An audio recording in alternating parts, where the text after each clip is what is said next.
Hello, everyone, and welcome back to the Economic Times Next Tech HR Summit Middle East. After an amazing start to the day and some really insightful sessions, it is time now for our first case study presentation. With digital transformation, new business models and organizational structures are emerging.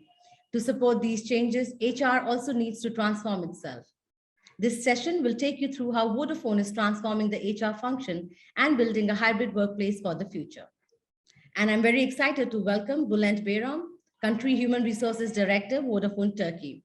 Bülent is an experienced human resources leader with extensive international expertise with agile transformation, change management, transformation leadership, project management, and retail management, and has strong knowledge in building diverse teams and organizations. We are very excited to hear about how Vodafone has gone about transforming itself digitally in the hybrid world. But before I pass it on to Bülent, I would request all our audience members to keep sharing your reflections and insights from our sessions today on Twitter using the hashtag ETHRNextTechME, and let's spread the wisdom far and wide. This might also make you win some exciting gift vouchers.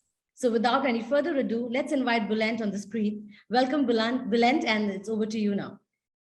Thank you very much. Thank you. Thanks for the nice introduction, and thanks for inviting me to the session.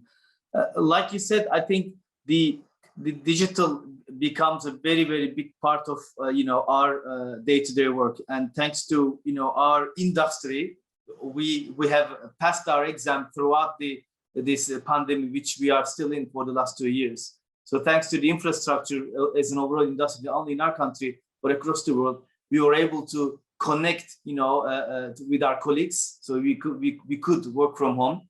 Our kids could enjoy connecting to their schools from home as well, and literally we were able to do so thanks to the infrastructure and the technology that we built throughout the world, based on the technology. So it was very, very important. So without this technology, I cannot even imagine how our last 2 years have could have been when you really think about it. So that's the infrastructure part. But what we really need to think is, how do we make sure that this technology and with all this digital transformation serves also the customers, the employees, and the companies, so that they could better connect and they could better provide their products and services to the customers. And in Vodafone, we have many examples of those. So if you think about our journey started a bit like 3-4 years ago, to really see how do we put the digital transformation in the center of it, and starts with the employees. Unless we do that, we cannot really provide that digital experience and services to our customers. So we really started this working from home model with the technology, and also make sure that whatever our employees needs, we said we should be able to provide them digitally with a center point of contact, so that they can go and do most of their operational stuff through an app. So it started with not using badges, but your phones coming into the buildings, having the lockers connected to your phone again, and really able to do lots of stuff, through your mobile app, including the communication. So that was, making the lives of our employees easier throughout their day-to-day work. This is before the pandemic, while they're working. The other thing was, we said, what can we really do so that, we support our employees so they spend more of their time on value-added activities other than operational activities. So we started this cross-functional work stream called on robotics and automation. We bought some robots in the organization where we taught them to do some of the operational stuff. It could be, for example, interview scheduling, looking at the different person's calendars and then finding the common spot and then sending the invitation. Now it is done with a robot in our company, so that you don't need to send many emails. So with that, we are saving so much time, money, and resources for our employees, so that they can use those times in evaluated activities, which they can really co-create and really manage the transformation. So robotic and automation is then becoming really important part as well. We save many hours doing that, helping our employees to focus on what does really matter in their day-to-day work. So, and I think if I go a little bit more detailed, then say we started with the daily, the work of the employees, what we can really do to automate so that they can do value added. But then with the changing, world, we also said that we need to put the customer in the center. And then we said, what is the right strategy and methodology to really put the customer in the center? And then around 8 years ago, we started with our digital technology teams, our agile methodology. So agile is literally putting the customer in the center. And then it says, whatever the customer needs, we need to bring that need, product and service, serving that need of the customer to, in a more efficient and most effective and the fastest way. So the customer's need is met at every stage. So then we started in the IT, which was very easy to do there. So they work, agile is in a nutshell, putting the customer in need. You do the iterations, every product you do serves a need of the customer, but you do it cross-functionally. You don't have silo teams of IT, commercial, finance, and HR. They work together in a team, small team called squad. And then in that team, there is no hierarchy. There is one person who knows exactly what to be done, what we call it backlog. And then those 10, 12 teams, they work together and they generate every 2 weeks something, which is what we call sprint. So they run with the sprints every 2 weeks. They come up with something and then they reiterate that. With iterations, that product becomes, something which is the end product. But every iteration is what we call it a minimum viable product, which means it serves a purpose of a customer. So last than 3-4 years, we took that from technology. Now all our commercial teams providing these product and services to our customers, they are working in agile. We have around 600-700 teams, and then the squads literally serving the customers, and then doing the iterations, working as a cross-functional team, and then you don't have that I'm working in the IT, I'm working technology. They always call it I'm working in this squad, in this tribe, which serves a purpose of a certain customer. With this, we learned how we can very simple, fast, and we can really take questions in a flexible manner, which we know that it's in the need of the customer. Other than we talking about process, we talk about delivery. It is more output driven other than the input driven. And it's all about the customer. Customer is in the center of it. If it doesn't make any benefit, or if it doesn't support any product and service or any need of the customer, we don't do it. So with that, our productivity increased 3 times.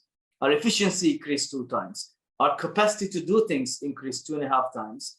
And when you look at it, the performance of the product launches, the timing of that increased 3 times. And then quality increased 5 times. So there is definitely a big benefit working as an agile in the organization, where people really get together serving the common purpose. So we've been doing that as an organization for the last 8 years. When you look at it, all Vodafone countries globally, they also work agile, serving our customers throughout the world.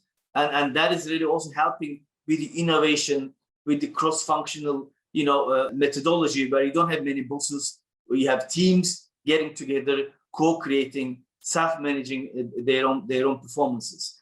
Of course, it also comes with the changing world.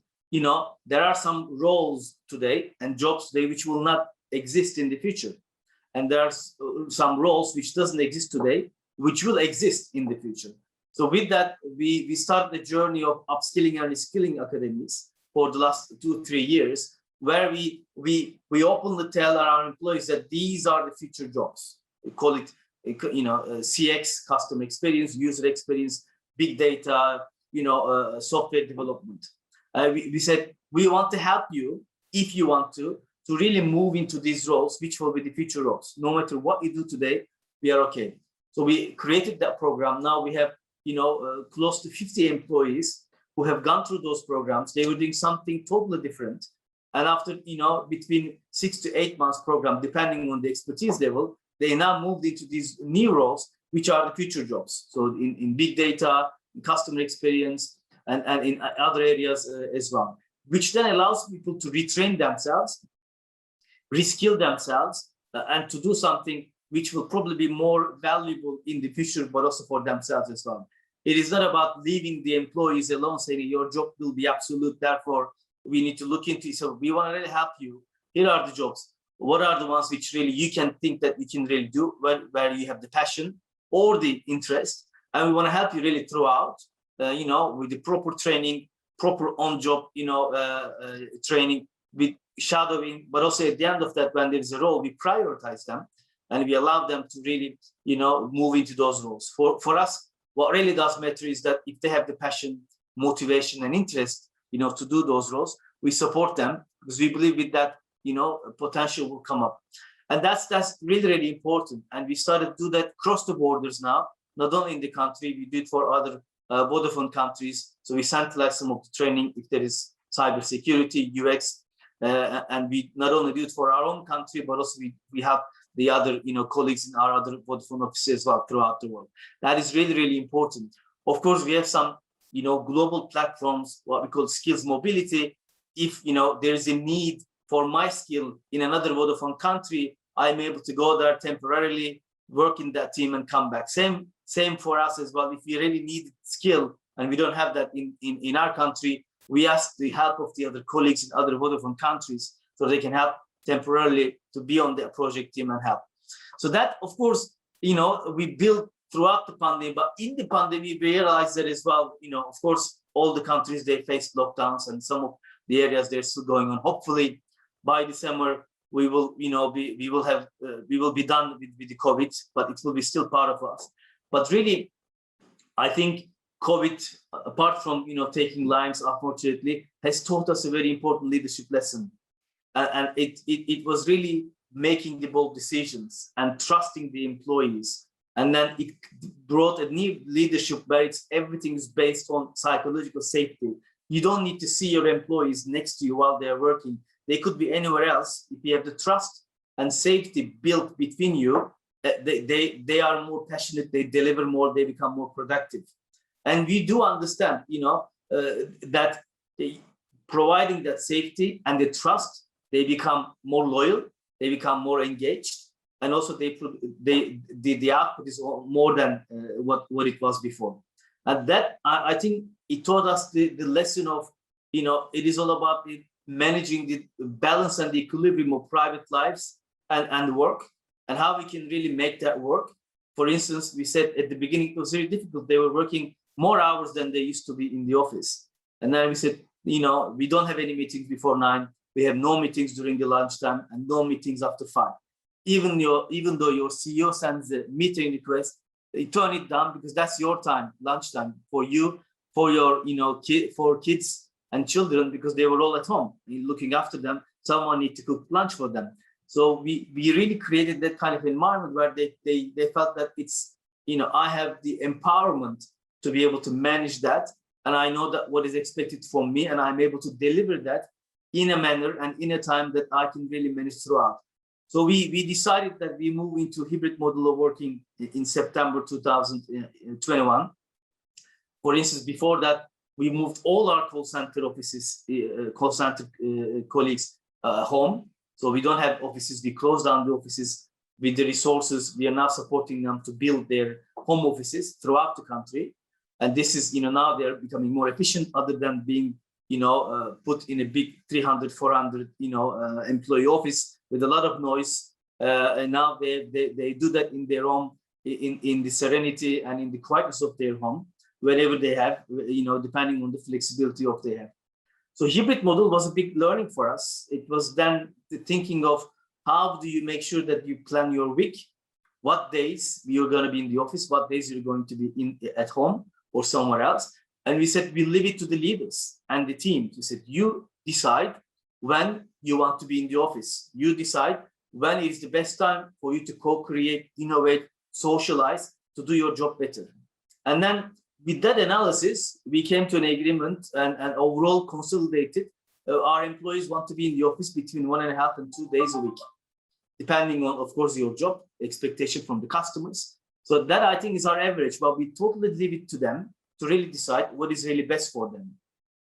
And that, I think, it's we created, apps where they can reserve their desks, where they can reserve their car parking, or they can really plan everything. And behind the scenes, as an HR team, then we organize all the logistics, from the food, from the transportation, about heating and electricity and all that stuff. So it made us more digital as well, so that our employees now can really log into an app and manage all their daily and weekly working schedule and the meetings throughout that app, so that they are able to, benefit from the technology and digital transformation to do their job better, with the freedom of organizing their daily and weekly schedules, depending on their priorities, customers' needs, but also their personal needs. And in Istanbul, like some places in India, it's a very busy city. We have big traffic, and they don't need to spend 2-3 hours a day in the traffic now, most times of the week, and they can really spend for themselves, do personal stuff, personal development, sports or whatever, and they can just literally log into their meetings with the technology when they are really working from home. So that created that kind of trust and safety within the employees, so that they are able to really focus on their jobs. But there is one thing really, really important, which we realized in HR colleagues, that we thought all our doors are open for them. They could come and talk to us, but then we realized that only the people who are working in the office could come and talk to us. As an HR team, what we did was we were calling all our employees one by one, simply asking them, how are you, and do you need any help or support? And that created so much difference just by making that simple call. We realized that we could go to them other than waiting for them to come to us. And personally, that was one of the biggest learnings for me, to really see how we can connect better, even though you're not in the same place, physically. So I think doing those and helping them to really be able to be themselves, be able to make mistakes and learn from them, and we support them as well. They're able to do mistakes, and it's a part of the learning, but also manage their personal and professional life themselves, and having that empowerment, create that psychological safety in the organization, where they can ask anything without really thinking, oh my God, what are they going to think for me? Or while having a meeting, even with the CEO, their kids can come into the room and they are not ashamed. We have a conversation with their kids and with the families.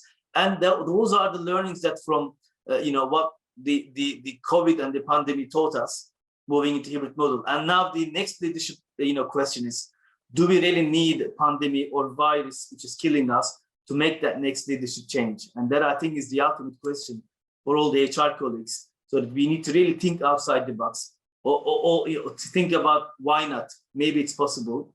When the problems of the business and challenges come to us. And I think if you really want it, if you're really passionate, we can really change everything. And I think that's what the really pandemic taught us. And we're learning day by day, and things will change. But I think we are now more prepared as an organization to really manage that change and challenges of the new coming world. Great. Thank you. Thank you so much, Bulend. That was indeed true. What an amazing session. Indeed true that without technology, we would not have been able to achieve so much in the past 2 years. It was amazing to hear how Vodafone introduced several initiatives to make the lives of its employees easier during these times. It was great to learn about how building agile teams can make work more structured and efficient, how providing flexibility and taking care of employees in their professional as well as personal lives can make such a huge difference to them. And the impact that you spoke about that it has had on business and work, I think that was worth sharing with our audience. So yes, indeed, we do not need a pandemic to bring about change. So thanks for pointing that out. And I'm sure our audience today will be taking back a lot of things that they can implement in their organizations as well. So Bulend, thank you so much once again. It was a very insightful session. Thank you. Have a good day.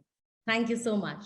And moving on, everyone, it is now time for our next mega panel discussion on digital learning. Fast track your skilling strategy. See you all there. Thank you for joining us.